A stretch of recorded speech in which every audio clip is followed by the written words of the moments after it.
Sherry's Stories. Synopsis. Rich, a prison psychologist, interviews Sherry, a prisoner. She needs a favorable evaluation from him to earn a release from the parole board. Rich is hostile toward her. He has a reputation of giving all women prisoners unfavorable evaluations.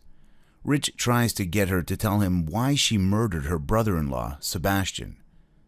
Sherry refuses, but then does tell him of an episode of abuse Linda, her sister, suffered from her husband. Sherry's story is interrupted by a buzzer. It is time for her head count in the prison. She has to return to her cell. Rich tells her to come back tomorrow to finish her story. Through a series of sessions continually cut short, Sherry tells the history of Linda, Sebastian, Katie, their child, and herself. During these sessions, Sherry learns that Rich has anger issues and has never established a normal, loving relationship with a woman, and that he has an estranged relationship with his successful, married sister. As Sherry continues her stories, Rich begins to change. She urges him to call his sister. He does and then visits her. The visit is a success. He has a great time playing with his two nephews. His sister arranges an introduction with a woman. He likes her. His work performance improves. He recommends Sherry for parole. It is granted. Scene 1. Lights up. An office, a desk, chair behind the desk, a visitor's chair, a file cabinet. Rich is standing behind the desk, phone to his ear. The visitor's chair is at the side of the desk and faces the audience. I don't care what the plumber said. I want it fixed, and I want it done right, and I don't want to be charged an arm and a leg. No, I don't want to talk to him. I'm busy. You talk to him. I give you a simple task and... Sherry, in prison clothes, carefully walks in. Rich, still engaged in his call, signals for her to sit. She remains standing. I want it done when I get home. No, I don't know when that'll be. I have a staff meeting and 2 reports to do today and an evaluation. I'm busy. Rich ends the call. His face is a scowl. Sherry looks away rather than at him. Rich sits. I told you to sit. Sherry sits. Rich picks up a report on top of the desk and quickly reads it. When you're in my office, you will do what I tell you to do. Understand? Sherry nods yes. Rich reads the report. Another model inmate. No infractions, no write-ups. Good. Well, Sherry, I see you have adjusted well. Enjoying the cruise? Sherry gives him a puzzled look. You like the accommodation? The heavenly soft mattress, your genteel neighbors, and their stimulating conversation? The excellent cuisine? The food can't be that bad, though. Most of the women will put on 20 pounds in the first year, 40 by their second. Cows. I'm not a cow. Rich glances at her face, arms. I exercise every day. Try to watch what I eat. You'll stop eventually. I want to be slim when I get out. It'll make it easier to get a job. Easier? It will be a man interviewing me. Most likely. What do you want to do? Paint houses. You want to do that? Why? I don't know. I like the idea of taking something old and drab, choosing the right color scheme, and transforming where someone lives, or where someone used to live, into something new.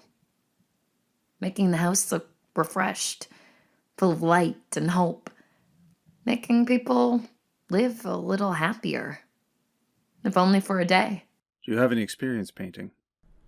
Sherry shakes her head no.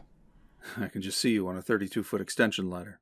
Where did you get the idea that you could be a house painter? I'm not a cow. I exercise every day. Try to watch what I eat. I should have. You could be painting houses instead of sitting in a cell. Rich waits for Sherry's reaction. She does not react. Rich looks at the file. You were a cook at Carson Elementary School and church secretary at Bedford First Baptist Church. You were putting in 80 hours a week? The church job was part-time. Saturdays, Wednesday evenings. Ever married? What does your boyfriend think of you being in here? I don't have a boyfriend. You don't? I've never had a boyfriend. Never?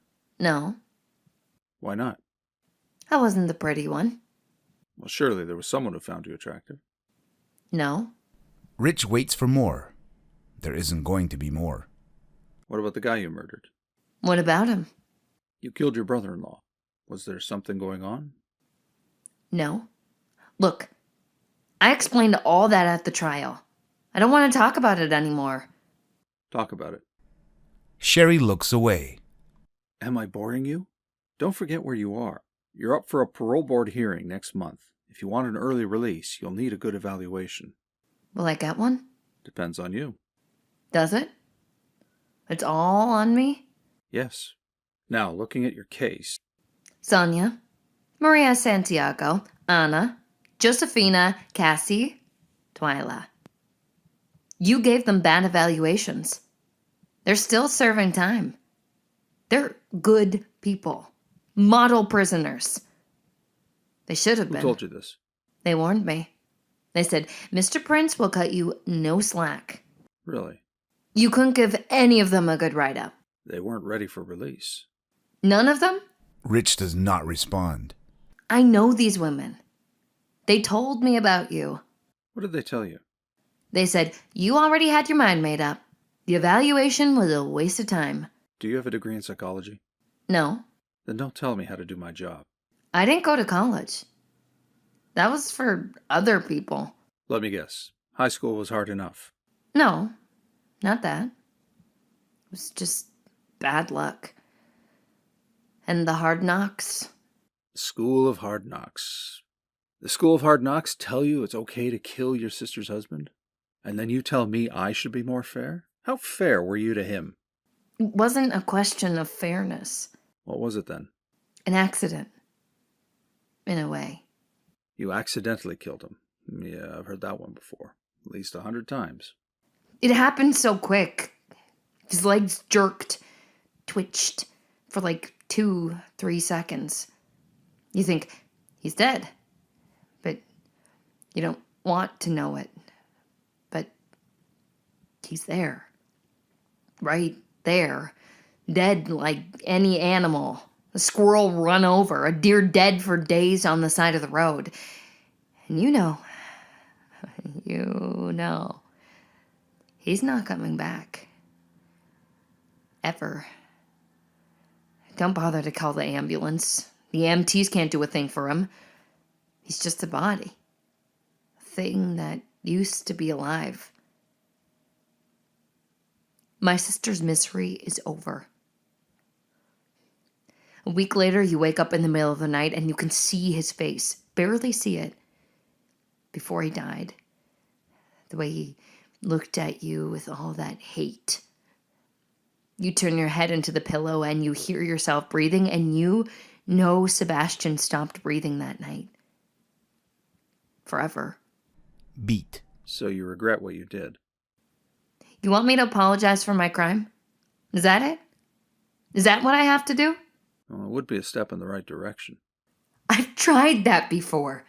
I said I'm sorry to the judge, the DA, the jury.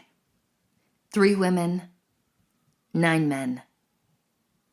I remember the way some of them looked at me, watched me. They didn't believe you. No. And you won't either. Why should I? Yeah. Why should you? Why are we talking about this? The trial is over. The judge, the people on the jury, they made their decision. And I have to make mine. And what will that be? Telling the parole board to forget it? You don't like women, do you? Sherry and Rich stare at each other. I like women. I don't like women who are killers, thieves, arsonists, addicts, liars. How long have you been married? My personal life is not germane and none of your business. You're right. It is none of my business. Sorry. Rich picks up a pen and taps the cap end of the pen against the top of the desk. He becomes aware of what he is doing and puts the pen on the desk. Sherry, it is possible to get a good evaluation and the board to subsequently pardon you, but you must cooperate with me. That means you answer my questions. Answer your questions. Truthfully. And talk to me. Talk to you. Tell me what happened. Tell me everything. Beat. I killed him. I murdered him with more viciousness than you can imagine. I slit his throat 6 times. I drank his blood. Knock off the bullshit. You don't want bullshit? What do you want? The truth. If you want the truth, you're the first. The judge, the jury didn't want it. What do you really want? Rich leans back in his chair. To know you. Sherry puts her hands on her thighs and looks down at them. You don't want to know me. I'll decide that. Talk to me. Where do I start? Lights down on Rich and Sherry. Sherry exits.